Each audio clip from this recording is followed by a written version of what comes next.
we're in the midst of this huge shift, and eventually to be an enlightened being is going to be the floor of our experience as a human rather than the ceiling.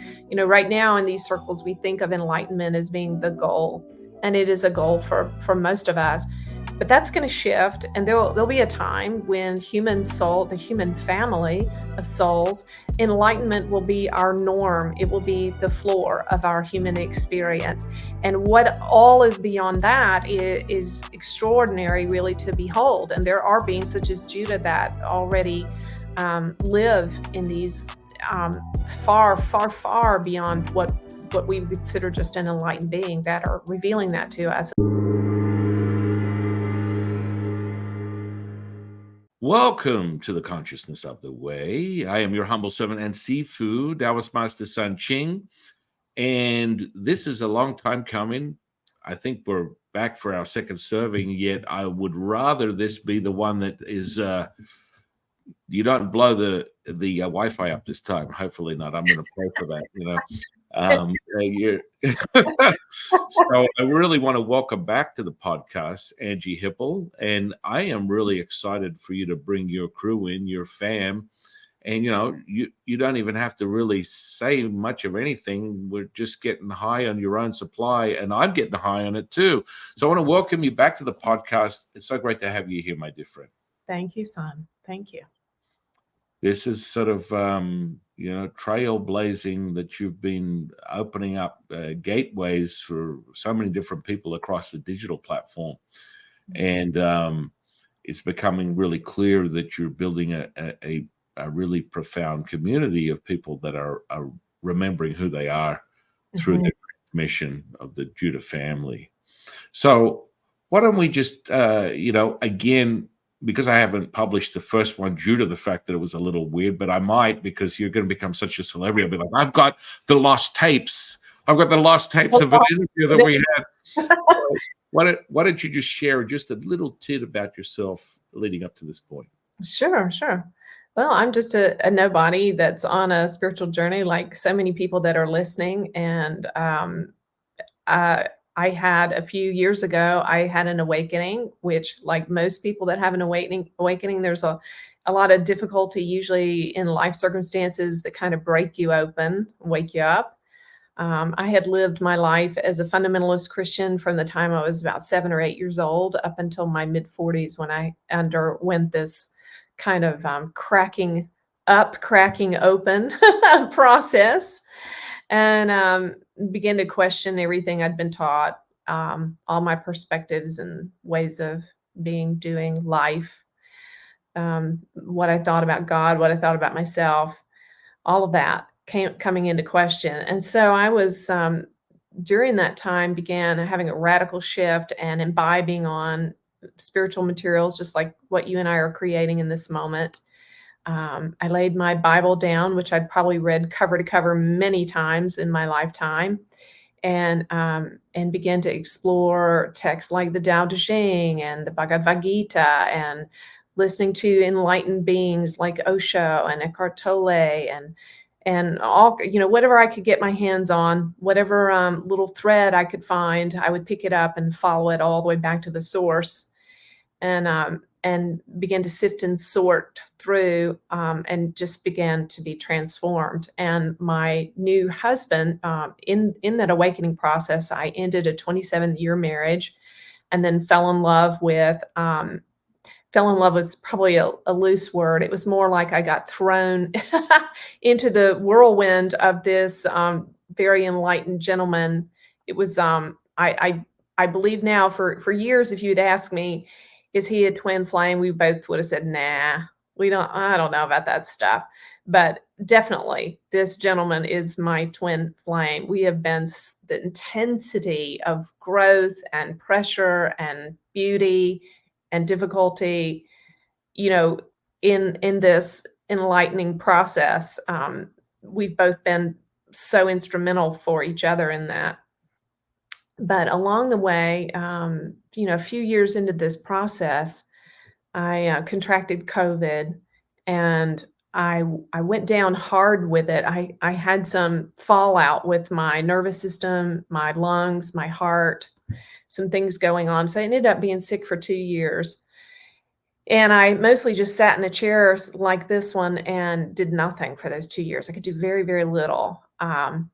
Maybe a load of laundry on a good day, maybe cooking a little dinner on a good day. But for the most part, I could do nothing. So it was an excellent opportunity for more ego stripping of my roles, my attachments to my identity as a mom, as a grandmother, as a wife, as a teacher, as a musician, all the different roles I'd played in life, all that, ceased because I couldn't function in those roles anymore. So I kept meditating, kept meditating. Everything we threw at the physical aspect and the emotional, spiritual aspect of the disease was not working. And we tried it all. And my husband, by the way, is 95 on Hawkins' map of consciousness in healing. So he's likely one of the most enlightened, or maybe perhaps the most enlightened healer on the planet today. And he didn't have anything to heal me as well. It was up to me. It was up to me to get my shit together. It was up to me to find my center.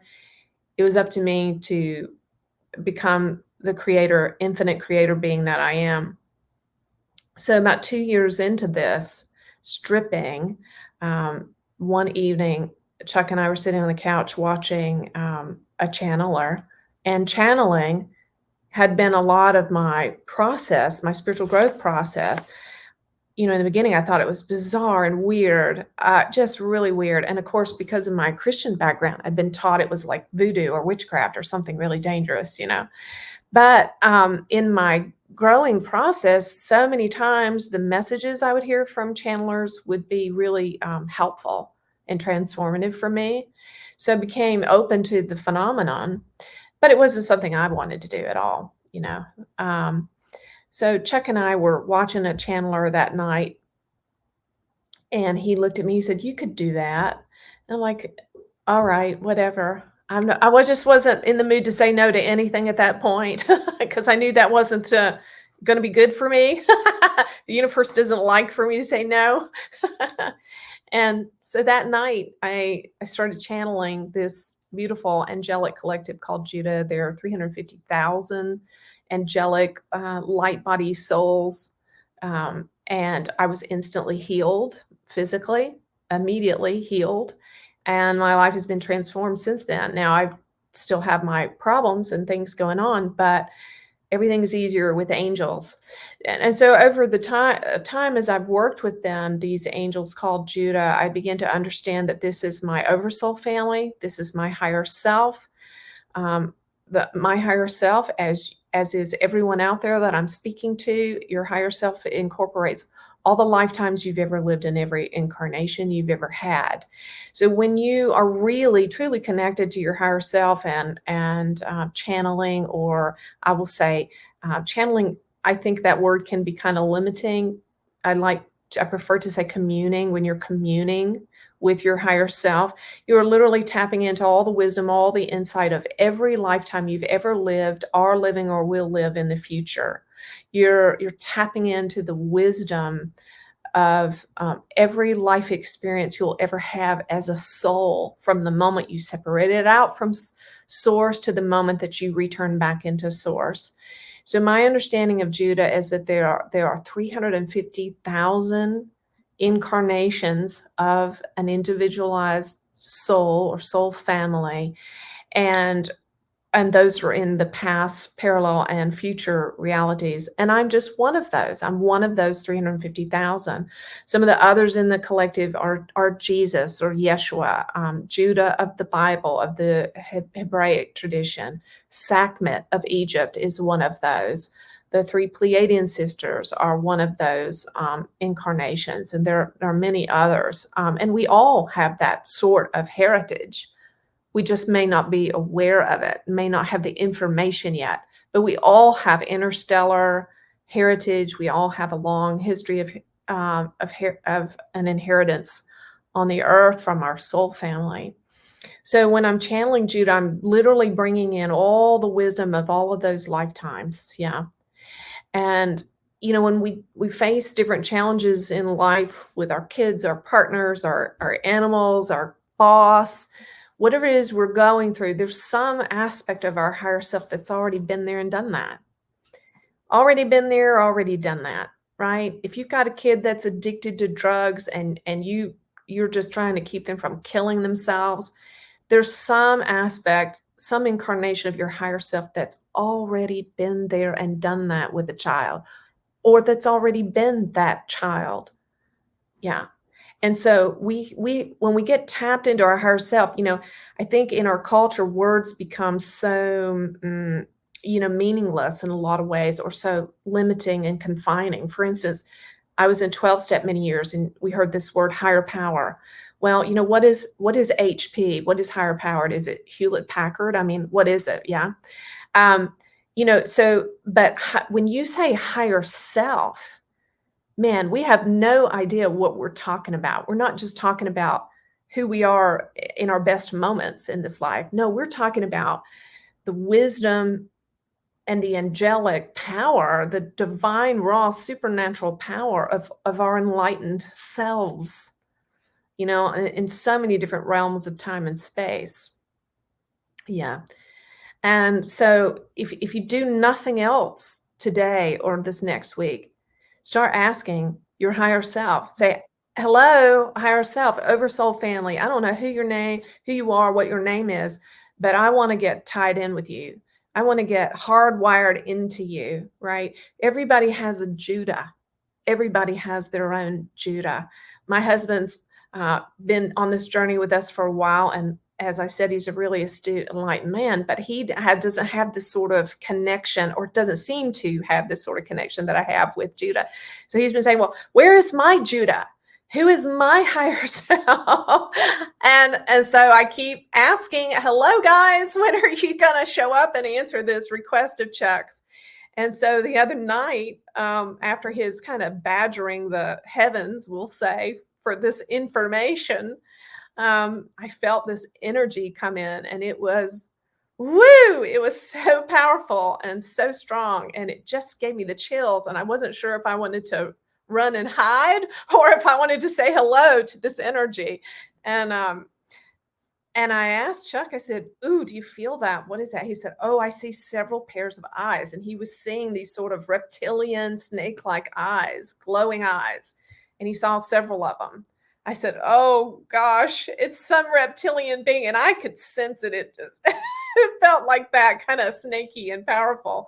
And so we did a little more inquiry and come to find out this is Chuck's higher self. Chuck is a draconian. He is those reptilian beings that we all have all this what do we say? This gag reflex about in spiritual circles. But let me tell you, there's something going on. These beings, some of them are beautiful. They are powerful.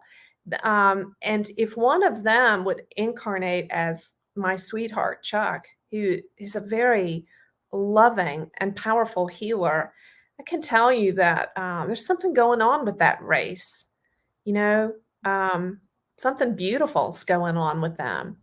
So he got the answer to his question. Start asking the question, hello out there, who's my higher self? Who's my oversoul family? I want to meet you guys. I want to be hardwired in with you. I want to be connected and have access. Please remove whatever is blocking me from experiencing you fully.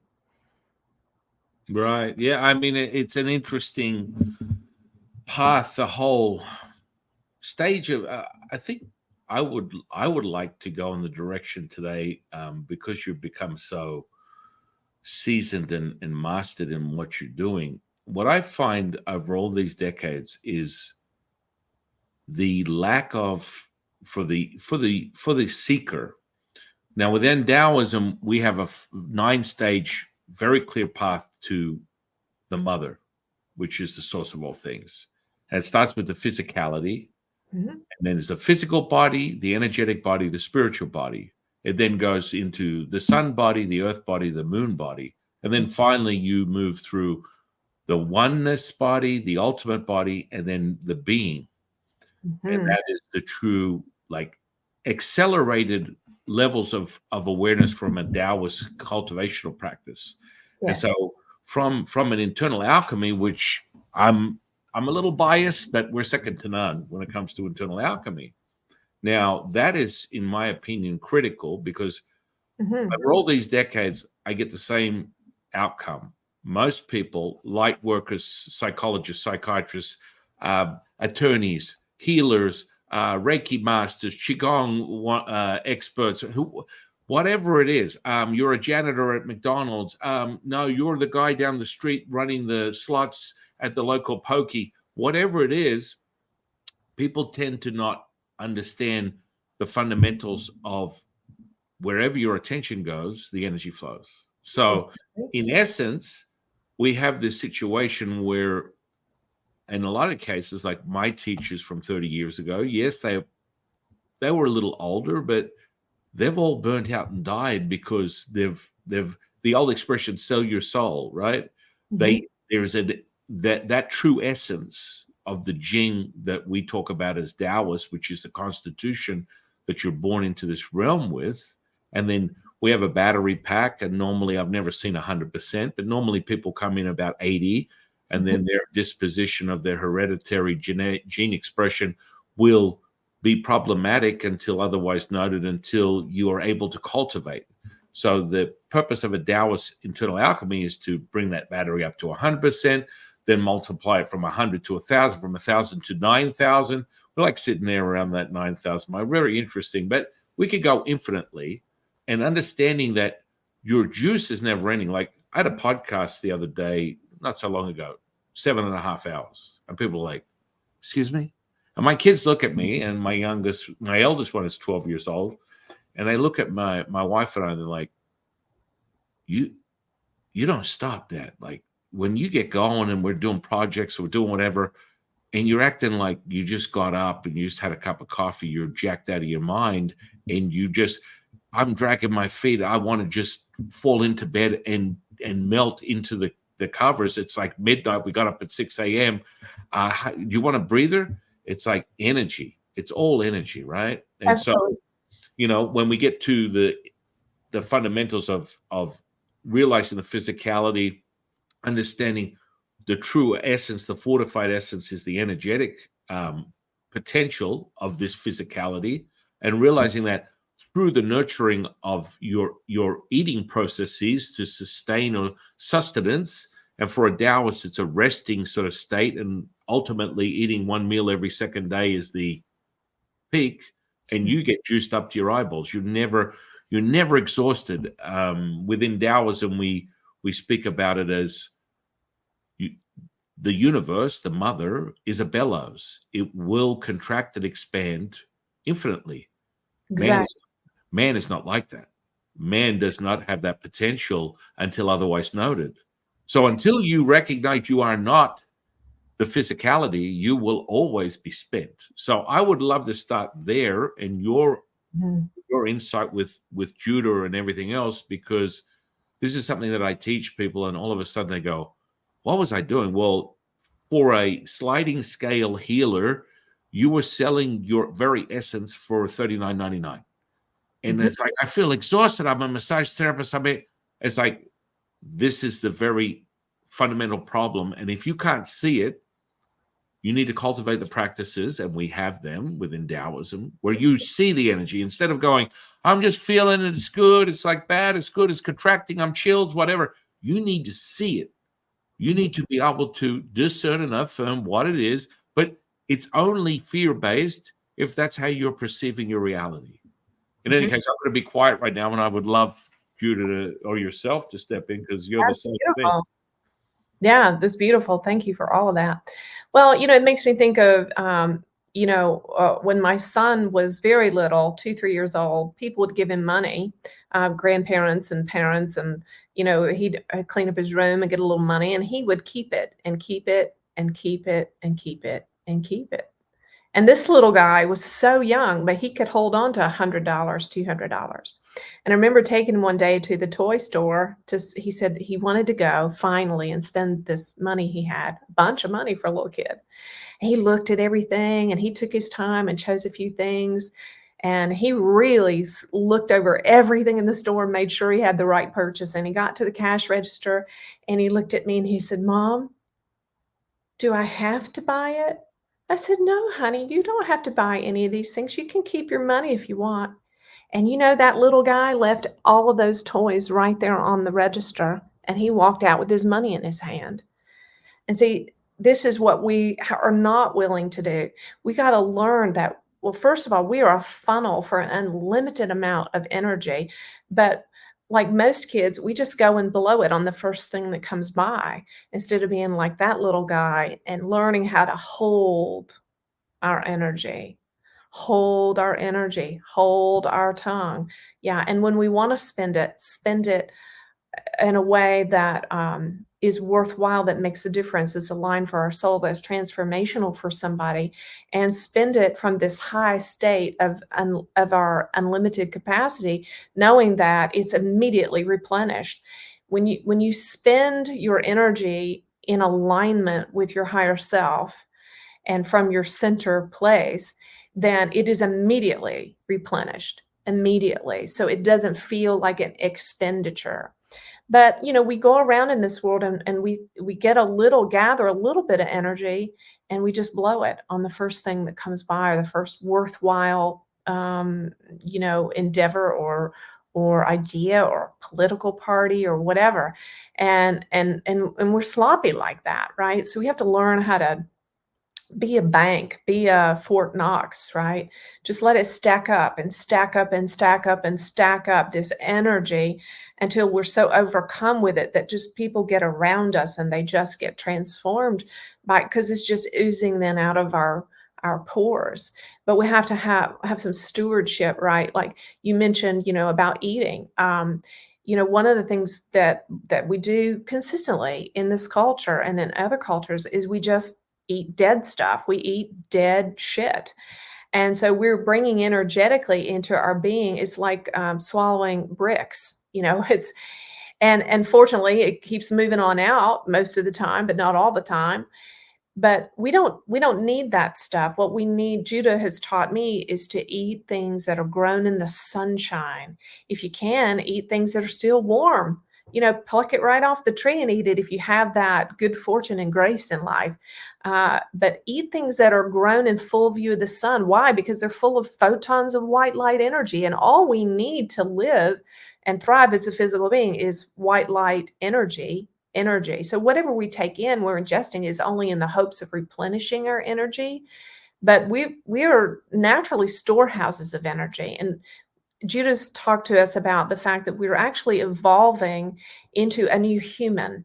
And there are certain people on the planet that have volunteered for this consciously, or some of them aren't consciously aware, but they're on a soul level. They have agreed to be one of these experimental guinea pigs of the new human. And so some of these people that are volunteered for this are literally able to eat very little, drink very little. They don't have to move a lot, but they are full of this vibrant energy. And we will ultimately all evolve into a state where we don't need to eat to live and be healthy and vibrant. Now, I'm not telling people out there to stop eating. That's not what I'm saying. But I'm just giving you a view for our potential. And Jesus actually said this in the scripture. He said, "You are children of God and you are like the angels." And that word children actually was the word sons. You are sons of God and you are like the angels. So if you really dig into the literal meanings of those verse, what he's saying, when he said the word son, he's not being gender specific there. A son there indicated an inheritor, right? The firstborn son in that time was the one who inherited all the good stuff.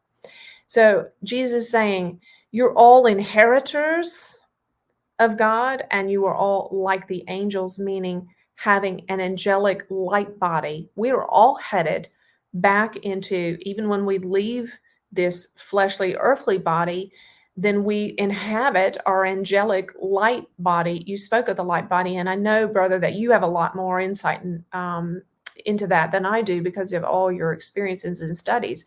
But our light body really is our essence, who we are, and we can allow that light body to supersede and maintain our physical body, which is the energy you spoke of that you have with your kids.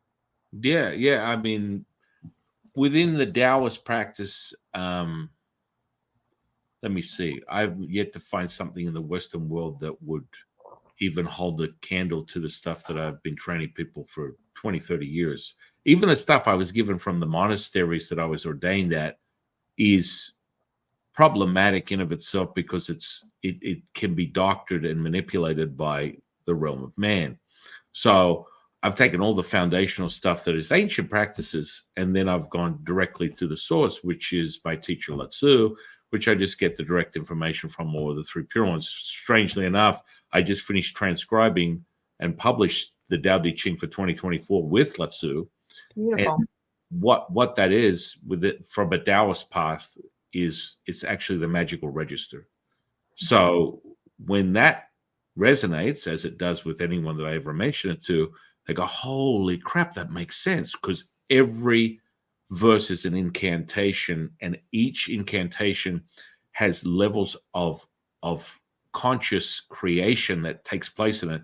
And each verse, you'll have the actual verse plus the actual amount of levels of consciousness that you acquire with the frequency and the color that comes with it. And people are like, whoa. Well, you just open it up and get blasted because it's real. Just like everything you speak on right now Mhm. is a visceral experience for the observer.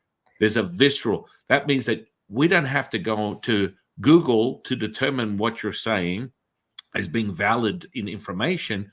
Your body is speaking the language that is emanating in this space, resonating through the observer, and being able to validate with that visceral kinesthetic response. And that's more Yes. potent than anything, in my opinion. Yeah, so let's talk about what you're saying about your Tao Te Ching, which is super exciting. Um, there are other people who kind of given us a window into the possibilities here. For instance, Edgar Casey, when he was a little boy, his dad used to just beat the shit out of him if he didn't come home with good grades. So he learned he'd better make a good grade on his test. And so he stumbled into a process of his own intuitively where he would take his book, his school book, home and he would sleep with it under his head at night. And when he would wake up in the morning, he would know everything in the book and he would ace his test. Yeah.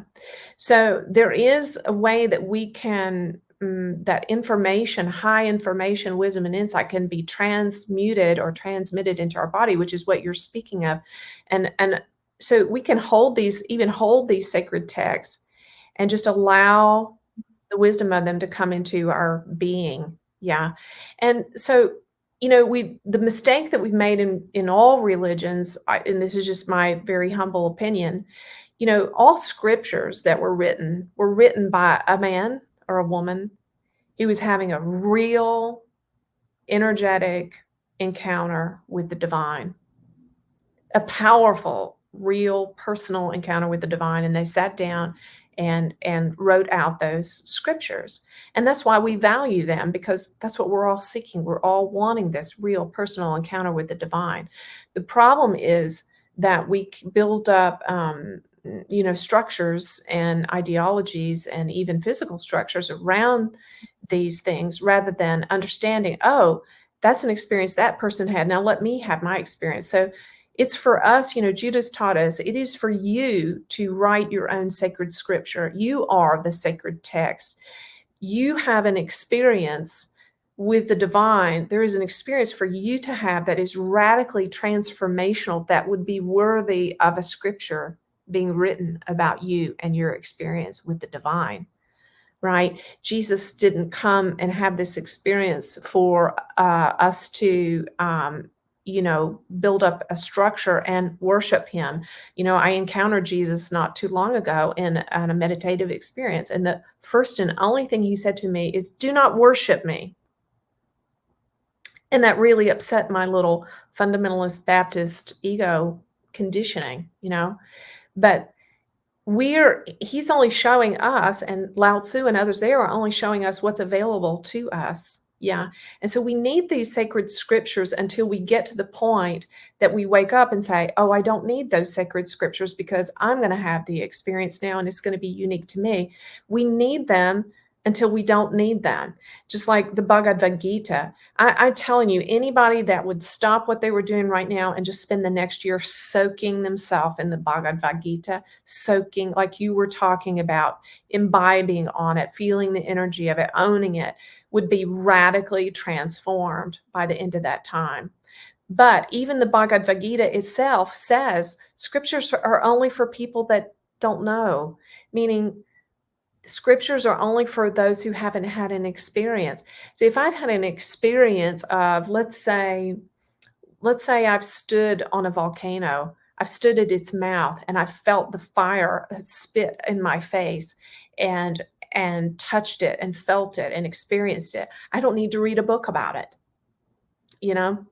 But until that time, right, when we read these sacred scriptures like the Tao Te Ching and these others, it can open some place in us, it can shift us enough to consider the possibilities that we can become open to having a real experience. And it happens all the time for us, here, people see me channel and they think, oh, she's kind of like a normal average person. They relate to me in some way and they think maybe I could do that. Yeah, heck yeah, you can do it. Of course you can do it.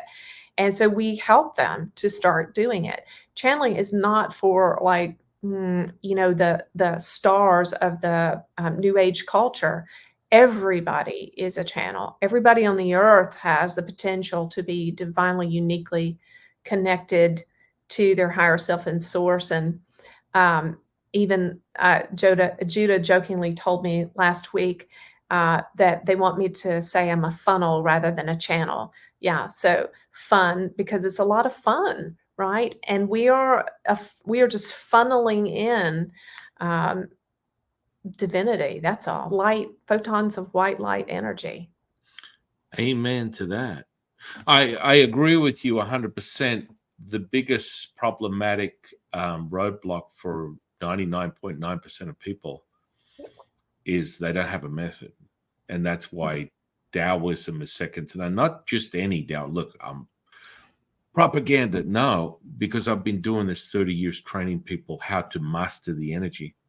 Mhm. Now, if you don't master the energy, you're left out in the middle of nowhere with your pants around your ankles. That's right. And what happens is you get the witiki, you get the loosh, you get all these other things that are constructs of different resonance and different frequencies, and you can't see them. So you get misguided by the idea that you're resonating a certain space. But I always tell people the first red flag is if you're exhausted from what it is that you do, you need to take a pause for a minute. And Exactly. the energetic cultivational practices is you don't replenish from a Taoist perspective, you don't replenish your physical body because you never use it. Your Mhm. access is the mother.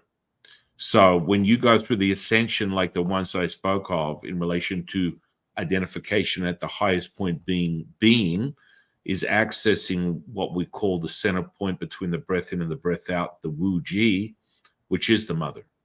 And so that's basically what you and I do, which is you channel. But Mhm. you channel direct source information and you become the the infinite bellows that people speak of that cannot realize. And I think the most bastardized scripture in human history is the Tao Te Ching. And Yes. most of the versions that I've seen are basically manipulated and fear-based to a certain degree. And directly from Lao Tzu, and this is Lao Tzu being the visceral experience that I transmute as he is a dialogue that I have with the mother, which is the diamond, and he is a facet of that. Now, the mother is the monologue that all Taoist seekers will realize at a certain. Well, and so to speak to that, in your own personal experience and your work with the Tao Te Ching, you are directly connected and communing with the essence of Lao Tzu, who was the writer of the Tao Te Ching. So where we get into trouble is when we have these sacred texts like the Bible and so on, and we are interpreting through our own human lens or through someone else who hasn't even had a real experience with the writer, the inspirer of the supernatural inspiration of the text. It doesn't make any sense. I mean, that's like asking, a kindergarten teacher to teach you advanced physics. You can't learn advanced physics from a kindergarten teacher. Um, Yeah. yes, and this is the way we extract the diamonds from these texts is by doing it by being in direct in a channeling state with the writer, which is Lao Tzu, channeling Lao Tzu, actually connecting in with the consciousness that is Lao Tzu. And if you can hold the Tao Te Ching in your hand while you are directly connected in with the consciousness of Lao Tzu, therein is some major transformation. But just to read it without any connectivity to spirit, is no guarantee. Well, yeah, I mean, for me, from his own words, it started as a young boy in his small village, and he broke his ankle in a local creek, and he pulled himself to the side of the river, Mm. and through his own intention, healed and fused his ankle before his very eyes, and then he became the boy who helped people remember who they really are. And that created a whole swelling of notoriety through the province that bled out into the understanding of more higher, like celestial beings and emperors that paved the way for his whole realization. And generally speaking, the last turning point, which he says is absolutely incorrect. Now, how do we know? I'm just talking about this as a knowing, because you're feeling a visceral feeling that is second to none because you know it's real. And I don't have to go, hey, I want you to believe what I'm saying. And this is it. No, you're experiencing going, holy crap, the charge I just got again, the swelling, the expansion. This is the response that will validate all things. It's just like you use that contraction expansing as we go back to the bellows. So it's never ending. The mother is forever. And so a lot of people, I think, get caught up in this trap, right? Where they go through their journey and they burn their bridge at the end of an experience. So, like, they've read the Bible 30 times, they've got involved with Yeshua, they've got involved with a certain thing, and then they feel like, hey, there's no juice here. All right, I need to go to some Buddha practice, or I need to go back to some Catholicism, and the biggest mistake people make is that is the pulsating expansion and contraction of all things, and it happens at once. That means that it's always happening. And so when you attune yourself, and I always go back to the practices, when I tune you to be able to access things multidimensionally, if we look at from a physicist perspective, but this is more so within a Taoist path, you're able to access all dimensions at once. And so it doesn't matter, like what we always speak of from the scripture from my teacher, Jade Emperor. When you're at your lowest, you're at your highest. It doesn't get more resonating than that. And people are like, holy shit, that makes sense. It's like, yeah. So when you hit a peak and you think you've exhausted all things, you're about to just get a banger, a bigger banger than you've ever had before, 10 times the fold of what you experienced. And that's where most of my students are like, I've been at this with you 20 years. And you're like, I've thought there was an edge of there's a maximum of energy and experience, and it never ends because that's everything is abundant, timeless, endless, limitless, infinite, and it doesn't end. It never ends. This is this now, Right. the present moment, right? Yes, and we're in the midst of this huge shift, and eventually, to be an enlightened being is going to be the floor of our experience as a human, rather than the ceiling. Right now in these circles, we think of enlightenment as being the goal, and it is a goal for most of us. But that's going to shift, and there'll be a time when human soul, the human family of souls, enlightenment will be our norm. It will be the floor of our human experience. And what all is beyond that is extraordinary, really, to behold. And there are beings such as Judah that already live in these far, far, far beyond what we consider just an enlightened being, that are revealing that to us, and Lao Tzu and others. And then, to operate on a cosmic grand scale of like an ascended master, that will be then our new ceiling. But I love what you mentioned about dimensions, right? We live in all dimensions. It's funny because we create all these kind of religious constructs around, even in the New Age. The New Age's community is still another religion. Yeah. And we all need to start really buying into that and admitting the truth about that, so that we can get real, on these things. But all these dimensions, yeah, we can be in all of them all at one time. It's all about our frequency, right? And elevating our frequency within those dimensions.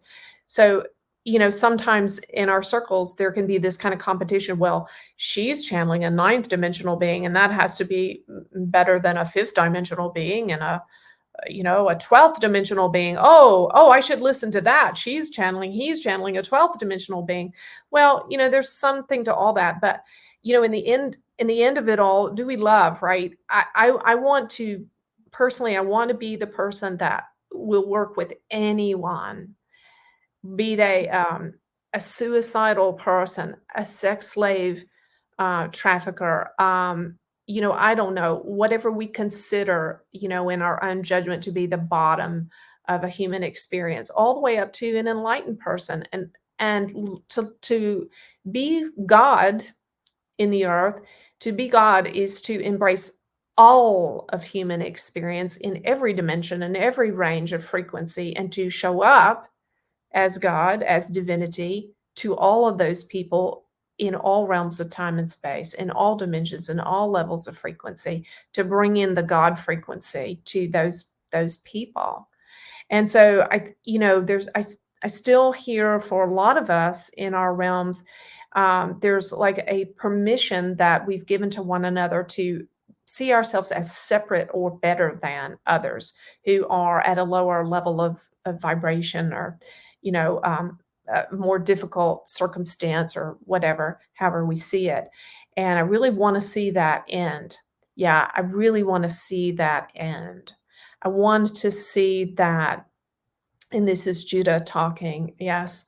We want to see that you love all persons at all times, no matter what their struggle, no matter what their victory, no matter what their obstacles, that you see in them divinity in them, and that you can spark within them, light the next step or two or three for them to progress towards their fullest realization of the self. No one being excluded. No one being excluded. All souls shifting happily now. All souls shifting. All souls shifting happily. Yes. No, I agree. I mean, it comes right back to an incantation. I always share this. There's no problematic issues of you like calling in some sort of like weird, obscure entity, but this is something that the Jade Emperor and Jade Purity love to teach people with. This incantation is for everyone to experience. A power abundant in its giving you will receive, unifying the body with the spirit with the energy, bringing heaven to earth, transcending all is one, one is all, revealing perfection manifest. That is your gift. That is your offering. That is your gift. That is your offering. That is your gift. That is your offering. Now, the visceral chill that just emanated through your physical body is a validation. Now, how do I know this? Well, I see it and feel it. So these are all part of the senses, sensory perception that you develop. So you can really be a very clear, as you would put it, channel and understanding where this stuff is coming from, because this is the problem. It's like, again, I say problem, and that's problematic in of itself. Let me just say that's a potential hurdle for any seeker if they don't understand how to cultivate and be clear, not getting a glimpse. A glimpse is always awesome. That's how you start. You got off to the races. You get the glimpse, you get a little taste of that spiritual dragon, and you chase it. That's what everyone wants to do. They want to chase it. They want to acquire what level of consciousness that might be. So, clairvoyant senses, mediumship, healing, all that kind of good stuff. And I think that you brought a great point. You said the Hawkins scale. That's an interesting one, because I've witnessed bones fuse, flesh resort back to its original state, cuts heal, and I'm doing 200, 400 hertz on gamma brainwave.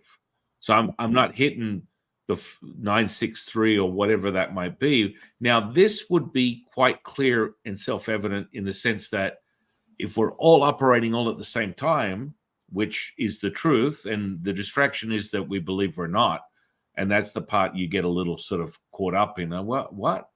Yeah, well, the construct of the humanists, i.e., you're subject to human condition, is the distraction of this very realm, that if you're observing a 3D reality, you're already in the 4th D. You're already in the 4th density. You're already operating and dissolving and creating space-time, time-space, whatever you want to call it. And so that is sort of like the jump-off point. And I really love the way Judah brings that point to, the audience in relation to just the dissolve of the limitation that people perceive as that human condition. Yet from a Taoist perspective, it's the bellows, right? So yin and yang is just the bellows, and they exist within each other. It means everything is perfection. Yet some people would perceive it as problematic, as a dark to light perception that would be subject to a duality sort of like onset, which is part of the recognizing that, as the Jade Emperor would say, when you know you're not of this body, what can harm you? Nothing. And so that realization there, that's right, that point of, okay, well, I'm not this physical flesh that looks back at me in the mirror that I've created an identity with. No, this is an anchor to this realm as part of a guiding tuning fork to your experience, so that you can, what are you doing? It's the selflessness. What is the selflessness? It's being in service to others. What is being in service to others? It goes right back to that incantation. Unifying the body with the spirit with the energy. What's happening is that mirroring effect. So what does that mean? You are me, I am you. It's like you're in service for yourself, really. You're in service for everyone. You're selfless. Once you identify with that, we become whole. Oh, yeah, I got you. You're picking up what I'm putting down, my dear friend. That charge is another validator. That is that realization. And it's like, you can't make this stuff up.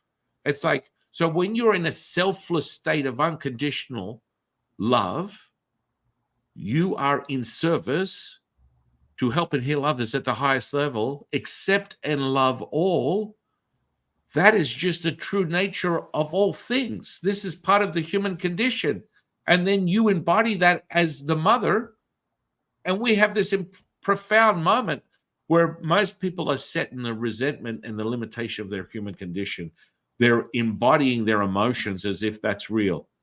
And that's part of the distraction of their very leveling up of consciousness in this space. But to distract people, this is the part where it's really interesting. So when Jade Purity comes in and goes, remind the man, mortality is real. Because you get caught up in the construct of your cell phone bill, you didn't get enough ice cream after dinner on Saturday night, you're fighting with your girlfriend, your husband, you lost your mortgage, whatever it is. These are the very constructs that will distract you. Yet you must also realize that if you're not truly embodying and believing, because your truth is the only truth you need to be concerned with, if you don't believe it, then you're just telling yourself what you want to hear, and your reality will roll out, and you'll witness the very deconstruction of your reality as you're going, I am the universe. I am one. I am not this body. It's all delusion. That's the dukkha, as my dear friend Martin, the Buddhist monk, would say, the distortion. Mm-hmm. And so, I know Judah's given you 1,000 different messages. I can't wait to hear it. It's like, it's just, it's percolating from you. I'm excited I'm going to be quiet now because I want to hear. Well, let's hear what Judah has to say. Let's see what they've got on their mind. We want to speak to you about the nature of reality. The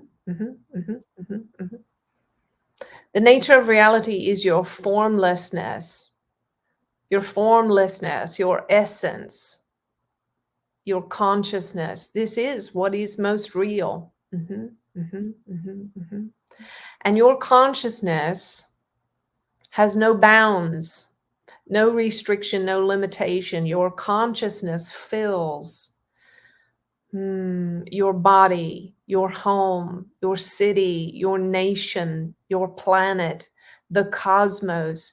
Your consciousness is boundless, limitless. Your consciousness reaches back to what you call the Big Bang, and your consciousness reaches forward to the culmination of all that is the grand inhale and exhale of divinity. Yes, your consciousness can merge with any consciousness that you desire. You see, this vessel understands it is within her right to and her ability to connect with any consciousness that she pleases, be it Lao Tzu, be it the consciousness of a young child who doesn't speak, whose mother wants to know, what is my 4-year-old thinking? Is she okay? Why can't she speak to me?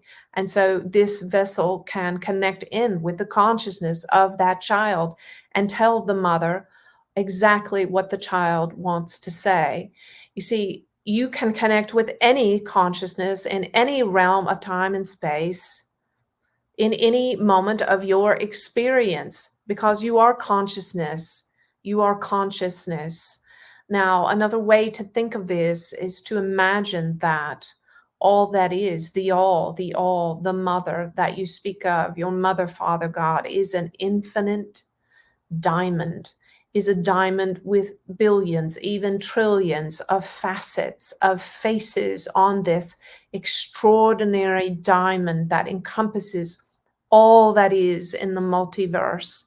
And sun is a facet, a face of this diamond. And Anjie is a facet, a face of this diamond. And everyone listening, and the ascended masters, the Christ and Lao Tzu, each of these is just one facet. And so culturally, you tend to focus on the ones who are most famous in your, most prominent in your awareness, like the Christ, like Lao Tzu, and so on. But we assure you that God is everywhere. God is everywhere. God is everywhere. God is the homeless man sleeping on the concrete at the corner, at the light in your city. God is the child dying of cancer, lying in a hospital bed. God is everywhere. Every human face is a facet. Every interstellar being, every angel, every demon, every reptile, every Pleiadian, every Arcturian, every soul, every realm of time and space is simply a face of this facet. So when you imbibe, when you focus your attention, as you are in this moment, to this facet called Judah, you are seeing an aspect. You are seeing an aspect of divinity that you perhaps have never seen before. And in it, we don't want you to see us. We want you to see the beauty, the glory of all that is, of the force, the life force energy of the universe that holds the stars and the planets in their places, you see. You see, there is only glory, only beauty. It is infinite. It is the essence of love and power. And yes, it is all energy. So, what is the point of all these things, of these conversations, of these channels, of these ascended masters? The point of it all is to see, to experience an aspect of divinity, to bring it into your space, into your experience, to see it, to be it. If you can see it, you can be it. If you see it, you can be it. Yes.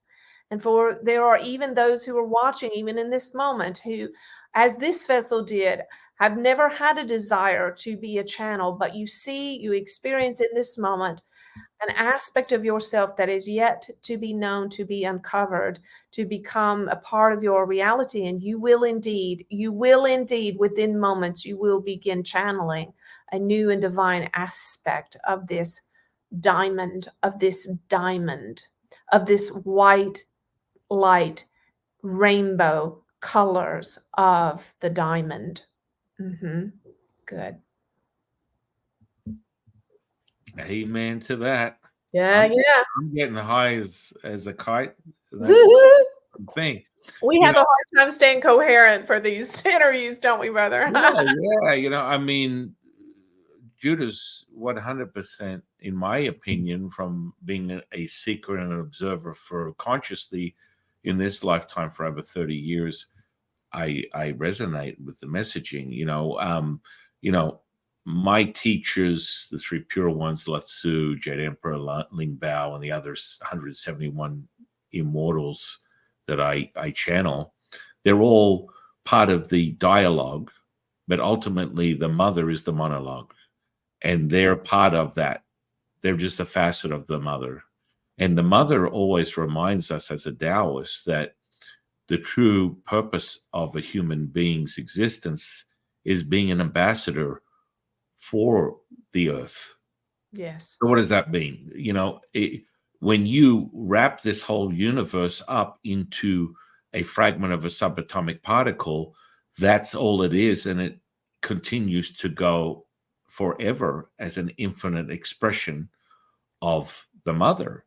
So really, humans' purpose on planet Earth in that human condition is to be the ambassador for the raising of that consciousness and the collective awareness that comes with just planet Earth in of itself. So this construct is also in complete overdrive in every planet, every star, every expression of the universe has something very similar to what we're experiencing as human beings, and the crossover is the energies and the citizens of these planets are crossing over into different dimensions, whether they're perceived as aliens in the Earth plane or the Earth identifying as a facet ourselves operating in another planet in this same construct.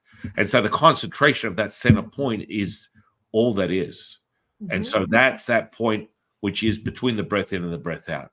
So as the bellows, the concentrating point is the Wu Ji, and that's the most powerful true path to accessing the mother, which happens with everyone, the center point of all things. So that happens here on this planet, in this realm, and it's happening, and anything and everything that you can point your finger out throughout the universe is experiencing what we're experiencing. We are ambassadors for this planet as this construct. And then, of course, you attune to the mother, and then you're accessing all things at once, i.e., the Judah family, the present moment. The present moment is all we have. That is the Wu Ji. It's the now. And it represents itself by the very witnessing of an expression of that being our interaction, resonating with the audience, resonating with each other. That frequency is held from the vibration of the energy that's generated from this present moment. And most people will find it very perplexing until otherwise noted. They will either be subject to the duality that is within this construct, which will mean they're going to love you or hate you until otherwise noted. Exactly. Because, and I think we briefly went over this, there is a level of resonance, and you get to a certain point where it's like you move from the earth out into the universe, and you break the inertia of what is bound to the gravity of planet Earth, and that's that center point. As you move out of the stratosphere, there's a burn off, and it's either you resonate higher or you just fade away. As one of my favorite characters from The Quickening, McConnor, there can only be one. And I'm not recommending anyone, um, you know, behead someone to become the chosen one. That's the Highlander. If you don't know, I'm an fanatic. So I that's remember not having. what I'm notioning. And what's the YouTube thing? I'm not a medical doctor or giving you legal advice. Go ahead and just enjoy the experience. But that's that moment, and it happens with everything. And so there's like that pulsating effect. Personally, I look at some of the celebrities right now that are sharing their insight into certain things, and I find them interesting but also problematic at the same time. Mhm. Yet the only person that I know of in this physical realm that's come as close to an almost understanding of the Taoist alchemical processes and the cosmology of the Tao is a guy by the name of Walter Russell. And so he had a little bit of an insight. When you look at the funnel of energy, because everything is circular, within this dantian, there's 81 dantians, and it circulates in a panel of a circular spiral in a clockwise fashion, and this is a counterclockwise fashion. And then the lower dantian is the completion of all things, and it pulsates as that perfection. And Mhm. so these are just entry points for levels of cultivation. And we all sort of get there, but I will always be an advocate and promote the seeker's ability to cultivate these practices, and so they're repeatable, not Exactly. transitory, which is what really truly the now is just about the now. So when you understand that, all bets are off, in my opinion. I don't know. Yeah, and we can simplify it down to just finding that one thing that resonates for you, and instead of just posting it on your Instagram as a meme, put it in your heart, like meditate it on it until it's literally a part of who you are. For instance, it could be a simple phrase from the Tao Te Ching, such as the master lets them come and lets them go, right? That phrase has been transformative for me. The master, she lets them come and she lets them go. So that informs everything as I do as a person. I've taken that into my being. So if people come to me for assistance, I am there for them. If they leave, if they get mad, if they point a finger and blame me because I didn't heal their cancer, or whatever's going on, I let them go. I let them come, I let them go. I don't seek after people, I don't chase people. I don't chase down an audience or an opportunity. I let it come, and then when they want to go, I let them go. So, that's just one phrase of 1,000 in the Tao Te Ching and other scriptures like the Bhagavad Gita. But when you hear it, when you hear the one little secret, the one little key, maybe it's something that Sand said on one of his podcast, you write it down, you memorize it, you carry it in your pocket, you say it to you 1,000 times a day, you live it, you live it, you live it, you live it till you become it, till you become the master. So when I am imbibing on a phrase like that from Lao Tzu, I am entering into the consciousness of Lao Tzu. I'm becoming Lao Tzu. I'm merging with Lao Tzu. He is me, I am him. We are the mother, I am the master. And you just lay hold of something and be like a bulldog and don't let go of it till it's manifested. And then it's manifested. How do you know? Because of your experience. So someone comes to you, they're a part of your life. And then suddenly they pull up their stakes and they're gone, and you don't know what just happened. But Well, you let you them go, and it doesn't affect you. It doesn't ruffle you. You're at ease with it. You bless them on their way out. Then you know you've embodied that teaching. Well, you're bringing up a really good point in what the whole purpose of the Tao Te Ching is from the mother, right? Which is every verse is another facet of the same messaging, that Exactly. all things are deconstructed and constructed at the same time. That bellows is the very answer. The center point of what you're speaking about, which I still don't believe I've come across it in any other form, is understanding the Wu Wei, the effortless action. Mhm. Effortless effort is the return. All rivers return back to the ocean, which is the mother. And understanding that that is constant, that is never ending. As you said, the master lets people come and go. The reality is right from highest purity. When the student is the teacher is the student. And so this is again another reference back to the bellows, the contracting and expanding of all things that is never ending. And when you identify that you are the mother, you truly are the present moment, which, because it can't be a place, person, or thing. To be the present moment is first person, third person, no person. To be no person will be self-evident. It'll become in the form of manifestation, magic, healing, and that will be the self-evident realization that's necessary, because most people, they talk about it, but they're not, they can't be about it. It's conceptual.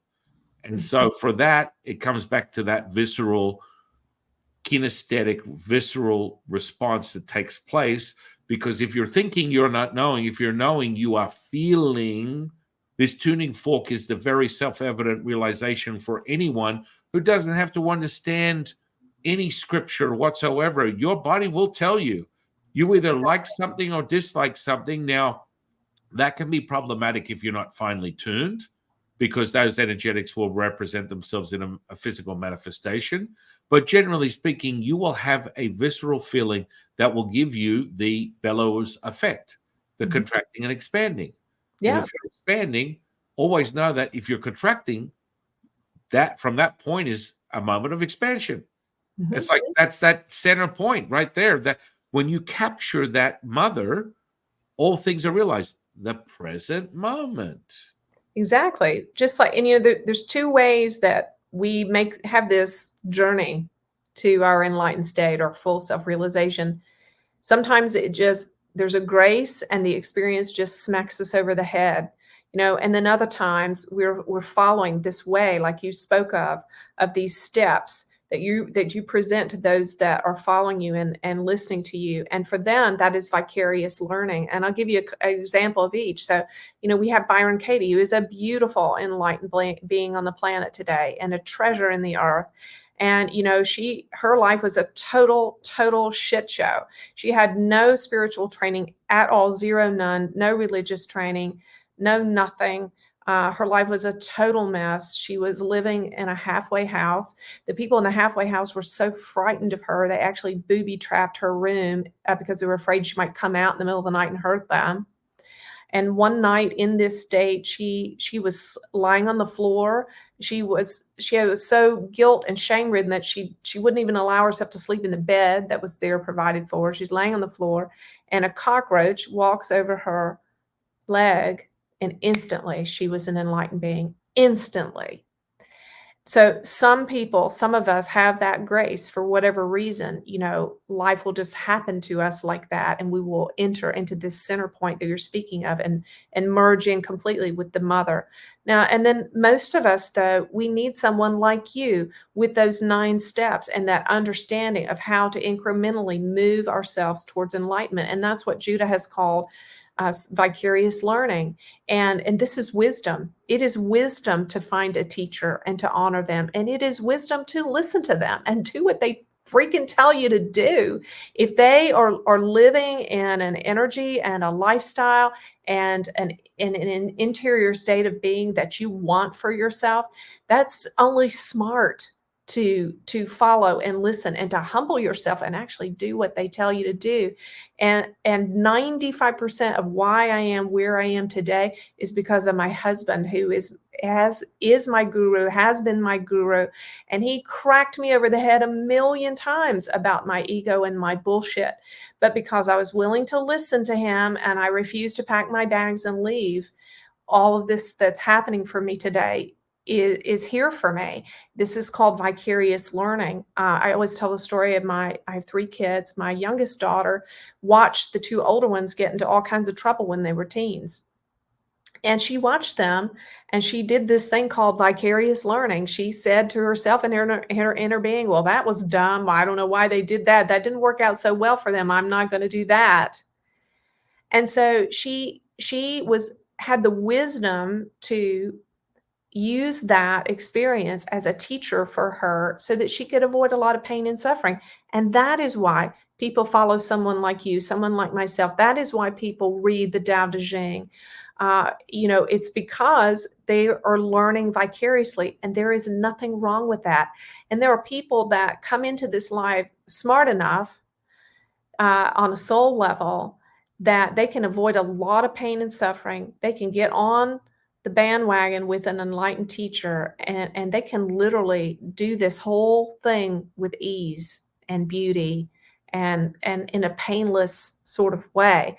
That's why I do all the things that I do in the Judah channel, because I want it to be as painless and accelerated and easy for people as possible. I want them to listen to what I say and learn from my mistakes and learn from the insights that Judah has to offer as the highly enlightened beings that they are, and just avoid suffering altogether. Like, why suffer unless you have to? And some of us, most of us, for me anyway, I was just stubborn enough that I needed to suffer in order to really break the back of my bullshit, and that's okay too. No, again, amen to that.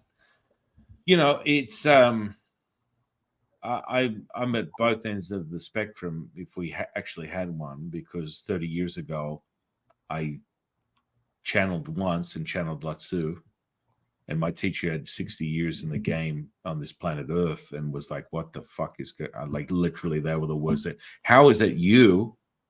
I've been busting my ass in ashrams across the world, cultivating with gurus in the jungles in Indonesia, and you walk in, who was previously a bodybuilder and powerlifter, and you literally channeled Latsu the first go, and everyone in the class was like using sticks and marshmallows to cook the emanation of the resonance coming from my physical body, which happens all the time. The stuff we're experiencing right now, there's a very different pulpability and substance. It's a substance, and that's what I like to remind people. That substance is the delusion where people go, oh, well, as you ascend high, you don't feel anything. Bullshit. I'm sorry, but when you don't understand the energetic potential and the profiles of all these energies within the cultivation of internal alchemy, within a martial form or anything else, so we call it the Fa Jin. Fa Jin is where you are now. You have a substance, and that substance is Mercurian based. And so you take an alchemical process and you create this magnetic fluidity, and you sip it into the fascia of your opponent. You sip it into anything and everything that you want, and you puppeteer whatever the outcome is. That's just the fundamentals of a martial form. Now, to what benefit would you do that? I've never been fascinated, even though I teach people Bagua, Tai Chi, Kung Fu. It doesn't excite me at all. What I want to see, personality-wise, is physical healing, conscious healing, spiritual healing, and this kind of stuff happens. And that's what happened to me 2 days after I channeled Latsu. I witnessed gangrenous flesh turn back to pink in color in 40 minutes. It was a whole foot. It was interesting.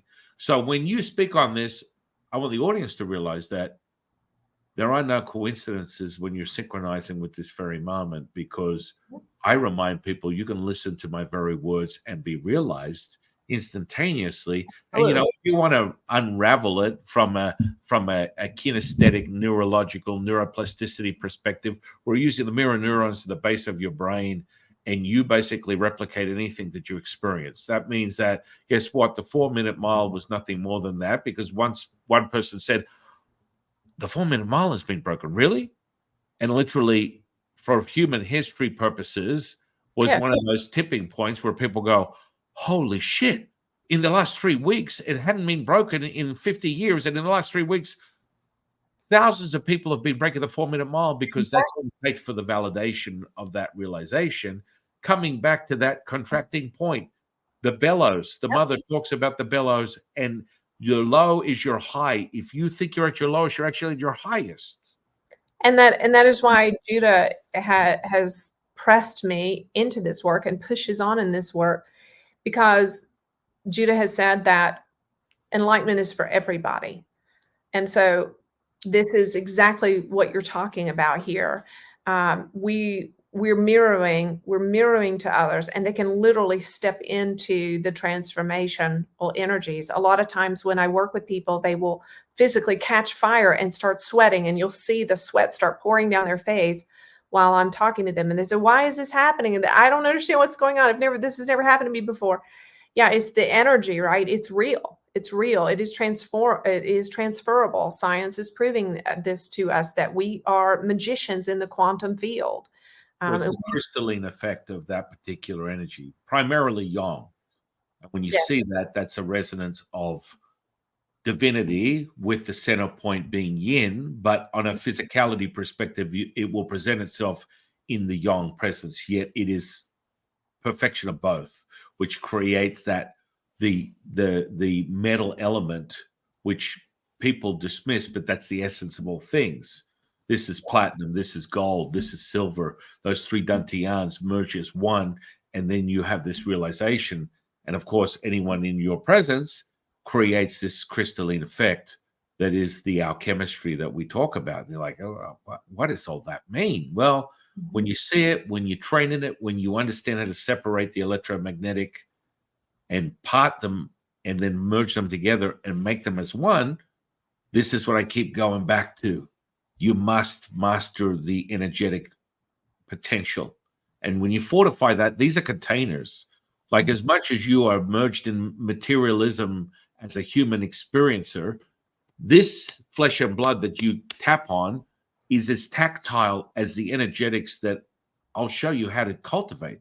They're palpable, and within a martial form, that Fa Jin is that like the mercury, that fluidity. You're like the T1000, and that permeates through everything. And that's like an answer to many things. Now, I don't go down the route. I've never really been excited about levitating and things of that nature. Some of my friends have gone that route through other cultivational practices of Kundalini. But, I've gone around the world witnessing these masters, and you access energetics, and it gives you a clear path of what the heck are you doing here? Because people are confused. They get a little taste here and there, and they're like, oh, well, it's just simple. I'm a new age. I just channel it. I feel energy. I do it. Okay. You want to be in the game because it's a holographic perception, as a physicist would say. And I'm not all, again, an expression. If you're coming from neurology, biology, physiology, you are limited. But let's just say we use that language just for all intents and purposes. That hologram is what's going on right now. Now, again, this energetic potential needs to be realized, because without it, you get these fleeting moments, and the crash and burn is self-evident. I mean, I have to count the bodies. They're in the thousands that I know of, or people that get to that tipping point where they're begging for mercy because their physicality is being tapped out, and they don't even realize they're spending it. But don't worry, I healed 3 people on the sliding scale last week, and they were so good. They came on a spectrum within my reality as a psychic vampire, aka New Age version of a Karen, that just took every last essence that I got. But I think I I was paid like $17 an hour for that. Mhm. This is the problem. There's a misdirection that again, this is for all intents and purposes, ladies and gentlemen, this is my personality. Guess what? I'm never going to erase my personality. That would be a mistake. Understanding you can take your personality on and off like a pair of underwear. And Mhm. when you realize that, I like Netflix, I like Highlander, I like driving my side by side out in the desert at 100 miles an hour. These are part of the human condition that you can absolutely observe, you can embody, you can shift into all dimensions at once. You can be all things. You are all things. Yeah. Yeah, I mean, one of the things we have to do is to bust up a lot of the misconceptions we have about what it is to be an enlightened being, right? Like an enlightened being stops eating, an enlightened being lives in a cave, an enlightened being has nightly satsang. I don't know. We just have all these ideas, right? We really have no idea. And enlightenment can be completely unique for every person. But to speak to what you're mentioning there, Judah's been really clear that enlightened beings still have a lot of personality. They also still have an ego and they engage the ego as needed. No, Yeah. I'll be honest with you. Probably Judah probably has one. Latsu has one. Yeah. Latsu, everyone came to him at the beginning of the year. Oh, what's going to happen with 2024? Blah, blah, blah. His answer was really simple. Imagine you're like a grain of sand asking the beach, what are we doing today? Fall back into the beach and be realized. Yes. And I just went, Love it. I, Beautiful. I look like a freaking prophet right now. This is amazing because this is the kind of stuff of direct source present moment that you get from Judah, I get from all my teachers, that is a dialogue that we have with the understanding that the monologue is the true source. Mhm. And I Mhm. mean, you can't make this crap up. You just can't. And it's like, oh, let me use a crap of shit here or there. Oh, no, you're a priest. You can't do that. Oh, yes, I can. Yeah, absolutely. Yeah. Absolutely, you can. Whatever it takes to wake people up, whatever it takes to be relatable to them. Yeah. It's absolutely okay to use the ego and the personality to be relatable to people, to meet them where they are. Absolutely okay.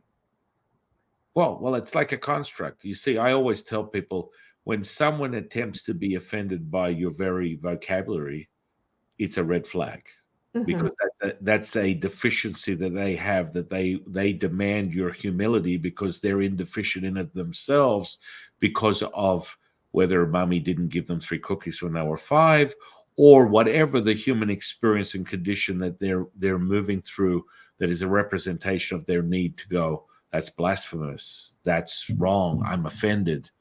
Okay, you're instantly in a very myopic sort of state of limitation Mhm. because words are nothing more than that until otherwise noted. Words are no longer a construct of this very reality until you activate them. You must activate them for them to be visceral. You must activate them to be imprinted. You must activate them to be the all-knowing moment of now. And until otherwise noted, you're just a talking head that just keeps going on and on. And, we see it all the time. It's like, oh my goodness, I spent 5 minutes channeling. Now, 30 years ago, I would have got someone who was potentially diagnosed with a psychotic episode. I do an exorcism on them, or we're defining the refinement of the energetic potential of what it is that they're really having a dialogue with. And then we resolve that, we exhume that, we come back full circle, and we heal as that moment. But today, someone will have that and be like, I'm channeling the Palladians. YouTube channel, they got 100,000 subscribers. Yeah, well, and we've got a long way to go as stewards in this space, and to have some sense of accountability, which is one of the internet. The blessing of it is that there's an algorithm towards consciousness that's growing in power every day. The downside of it is there's very little accountability. So it is a real possibility when we are channeling that we can channel aspects of our ego, and channel dark entities, and they can, and these, either one of these two scenarios can happen at any point while we are channeling. And it's okay. It's nothing to get wigged out about. It's just the reality of it. And when you Well, realize how that you you're channeling how one of you the, contract or expand from what Angie's saying. It's yeah, like if you're in a fear-based construct, which is basically your unconscious. If you're emotionally, you're unconscious. Just a heads up for everyone. If you're not sure on this, I'll let you know. This is like your 101 uh, uh, crash course in clairvoyance. If you're emotional, you're not conscious. Oh, but I am. I hate this person. No, you're so offline. It's like it's palpable. mhm, But hey, people love to be offline, and then that delusional state of knowing because you're so angry that you hate the place, person, or thing. I'm sure of myself. Some of the best things I've ever done is when I'm super angry. Yeah. And we come back to that pulsating effect of contracting and expanding. I always remind people, if you have to ask for forgiveness, wouldn't you just prefer to have never done it in the first place? What Wu Wei is all about. There's a construct within most organized religion where you need a forgiveness. It's part of your emotional content. You must forgive someone to be whole. Well, how about being conscious and not telling someone to go F themselves, or I hate you, or something even more distorted by that emotional content? exactly. It's a thought. Yeah, exactly, exactly. So, when we channel, when if and when we start channeling, we have to be aware. We can be channeling aspects of our ego. Uh, there are hurting parts that can hijack a channeling session. So, I'm just giving a possibility here. So I could be channeling Judah on a certain topic, and let's say I have a 5-year-old aspect in my inner being that was, let's say, violently attacked. And maybe the topic that Juna is channeling on is triggering for that part, for that young, defenseless, hurting part. That part can hijack the channeling and step in and begin saying its piece. So we have to always stay in discernment, right? About, well, how does this, do I feel open and expanded from this, or contracted and afraid from this? And doesn't matter who's talking to you and how much you respect the channeler or the teacher. Um, you want to stay awake and stay aware, not to be judgmental, but and who cares? Who cares if a channeler gets off track? Who cares if your spiritual teacher gets in their ego for 30 seconds? So what? So what? If the overall fruit of their life and their message is transformative for you, stick with them. Sometimes spiritual teachers that we're in front of and enlightened masters, they have a few moments and you think, wow, where did that come from? It's not even them. It's just them reflecting back to somebody in the room their own bullshit, right? So, and one of the conversations I've had lately, Osho is a master in our house. My husband lived with him for about 7 years altogether, and he is beloved in our home. And I've been thinking a lot about this as things grow for me and the Judah channel and so on. Uh, what do we do when things go awry, when things get squirrely, they get weird? Osho had Sheila, who's just kind of derailed a lot of the beauty of his work, not all of it by any stretch of the imagination. So, what do you do when something's getting big, when something's getting off track, and so on? Back to Lao Tzu. Let it be. Let it be what it is. Let things unfold as they unfold. If people come, let them come. If they go, let them go. I don't. I never saw Osho cry and weep tears because of the stuff that went down at the end. Um, it just didn't happen. Like you said, there was no emotion about it. He's ineffable, immovable, truly an enlightened being. Everything he built seemingly perhaps seemed to be brought to nothing. It was nothing to him. It was no skin off his nose. He knew that his followers would continue on in the places to which they returned to or went to from there, and they have. They have planted seeds in this earth that are phenomenally fruitful. Even my husband is an example of that, and how he has been my guru and influenced everything I do. So, enlightenment is probably not at all what we think it is. We need to unwrap all of these wrong ideas we have about it. Woo! Wow. Today's been quite something. Yeah. I'm really was looking forward to it when you gave me the taste, the spiritual dragon. I've been chasing it ever since our last meeting, primarily because Judah resonates. And, I always have this conversation with a lot of my students. It's like, you know what, to be quite honest with you, I'm not really that fond of your personality or who you are, but I'm teaching you because the three pyramids have told me to. So I don't really have control over that, but I will say that I don't get it. And they're like, Jufu, how could you say that? Listen, hey, it's all about realizing this present moment. And, when you talk about those shifts between, I always operate in all dimensions at once. And the misdirection for most people is they will just judge on a face value personality when I'm already polishing every facet. And that's not even, as Deepak Chopra would say to Oprah 30 years ago on the channel when he first came on. And she goes, "Oh, Deepak, it's so great to see you.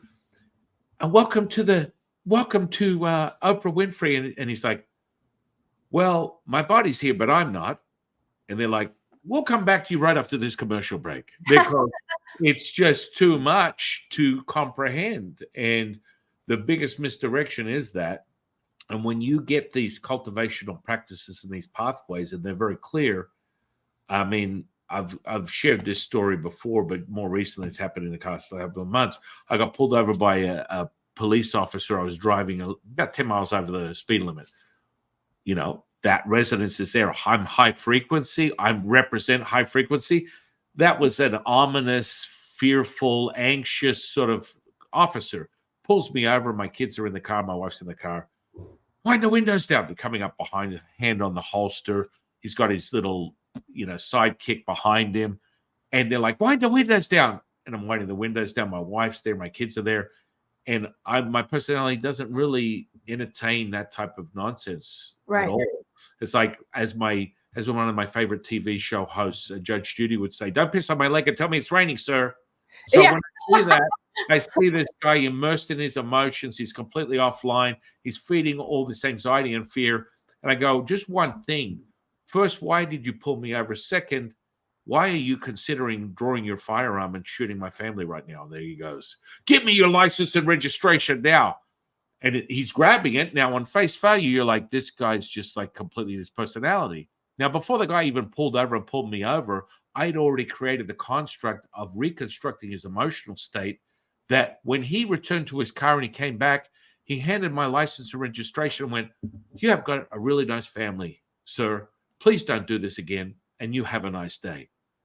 With a smile on his face. Why? Because I reset the incoherent state of his excess spleen before he got out of the car. It was a vaporing effect that was taking place as he walked to the car and back again. Now, This is a mastery. This is a mastery, and you can access that in this present moment. Through all my years doing this, there's generally a process to get to that level, but most people will get caught up in that, where it's face value. Oh, no. Not at all. If you're looking at me at face value, I'm already misdirecting you, because that's what Taoism does. We're 3 steps forward, 2 steps back, 8 steps forward, 9 steps back. You really, there's this sort of like morphing effect, like contracting and expanding. What are the chances of that always happening? And that slither, that present center point, is where the magic takes place. And so, whenever I have, go ahead, you can say. Yeah, and I spent a lot of years in 12 step because my first husband was an alcoholic, and we're taught, and many people come into spirituality through that program, and they're taught, I am powerless over others. Well, bullshit. We're not powerless over others. Now, we're not supposed to control people from an ego standpoint with Just an manipulation and injection. fear-based ego, but we can control people. But you see that again, I want to just reflect on that because it wasn't a control. I It just made him whole. exactly. It All I was did was I replenished and equalized the energy that was controlling him, that transmuted from energy to vibration and frequency to a exactly. resonance that basically commandeered his consciousness. And all I Yes. did was regulate that and bring him back to his own knowing of perfection, which in turn emulated and represented this joyful, happy, jovial sort of state that he should be operating in at all times. Now, his construct will resort back to the default of his own limit of his human condition. But generally speaking, he got a taste of that, which puts him in a that's my contribution to healing. Exactly, and I misspoke. It's not that you were controlling, but that I meant to say that we are not powerless over others. Mhm. We do have power in the energetic environments in which we, have purpose to expand our energy into those. Mhm. Yeah. Yeah. No, no, no. And I mean, Yeah, that's it. I mean, but be very clear. If you're emotional, you're suggestible. So if you subject to the human condition and this dualistic perception, oh, yes, you can be manipulated and controlled quite easily absolutely. That's right. without question. Go turn the news on, do whatever, get into social media, and you can go far, far away and not be even aware that you are that. I mean, that's why I use like simple tools, very ground level stuff like hypnosis and things like that. I taught my kids that they're all five of them can hypnotize anyone. And the oldest is 12 years old in about a fraction of a second. It's an Awesome. entry level. It's Mhm. an entry level to this physicality and the perception of it. Now, is it the level that you're going to raise to a high frequency? No, but it gives you an ability to realize that you are the now and you can change anything at will.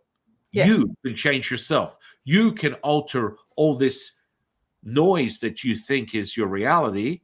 And then if you wanted to resonate higher through your own cultivational practices, that will be self-evident also.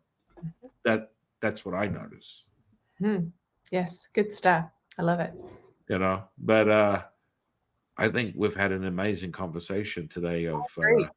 you and your 350,000 teachers are very humble to share that time with us today because it's amazing. And all my students, all the OGs of the channel, and everyone that uses the Way 126, they're going to percolate over this. They do on every episode that I have because part of their homework of their self discovery is to be now. And so they experience all these interactions that I have with other incredible beings, and they're able to deconstruct the visceral experience and go deep into the energetic potential as we're doing this right now. So it's not like every podcast for anyone within my stratosphere is like a moment of embodying and learning this present moment, which is more likely than not from all the stuff you put in your community. Every asset that you put out is this incredible healing and remembering of who you really are, and it just becomes self-evident. Well, it's a joy to be here. We appreciate all your work in the world. I know there's a lot of depths in there and a lot that folks can learn from you. I imagine that you probably have decades worth of teaching and training that you can give someone that commits and that can really be transformative for them. And we appreciate that. I've got an infinite amount of That's training. right. You do. That's As do exactly right. you, as do we, as does everyone. It's Mhm, just that identifying with that little thread and pulling it off. mhm. But I want to thank you for coming in and sharing your time with us today. All It's of our you, pleasure. 351,000 of you. And I really want to have all my students, all the OGs, everyone from the subscribers to go out and experience Judah for yourself. Go deep into Angie's basically platform community, get involved with it, take advantage of all the things that are being offered from. Do you do individual stuff or just community stuff, or how does that work? Well, let me give you a window into a few things we have. If you need friends that are on a spiritual journey, we have a Telegram group for you that's called the Judah Family International. We have people from all over the world. If you want to actually meet someone and develop friendships, sometimes they have watch parties with folks like you or some of the Judah stuff. Have people in their homes get together. That's free. We have our YouTube channel is thejudahchannel.com, and we've got hundreds of hours of channelings and teachings there, probably nearing 1,000 now hours of free stuff there. We have a course called the True You Accelerator course, which takes you from wherever you are in your level of consciousness all the way to enlightenment. It is a 10-week course, but you have lifetime access, and you can take as long as you want to work through it. We also have the Treats program, which is available. It's very inexpensive, and it helps you to get to the subconscious roots of your belief system and actually trains your mind to undo your old neural networks and rewrite your subconscious tapes. So it's for anybody that's really struggling with just feeling blocked from being connected. And if you have a suspicion or a thought that there's some kind of subconscious beliefs in there from your past experience that are sabotaging you, the Treats program is really great for that. But we've got a lot to offer for free. Just hop over to thejudahchannel.com and just check it out. As everyone would be experiencing through this whole conversation, it's just amazing. You're amazing. Your husband's amazing. Judah's amazing. This experience is amazing, and I can't thank you enough. And Thank you, Sam. I just want to thank you for sharing your time with me today. I want to thank the universe for bringing you into my life. I want to thank the audience for sharing their time with us today. And I am your humble servant and seafood, Taoist Master San Qing, and I'll see you on the next one, guys.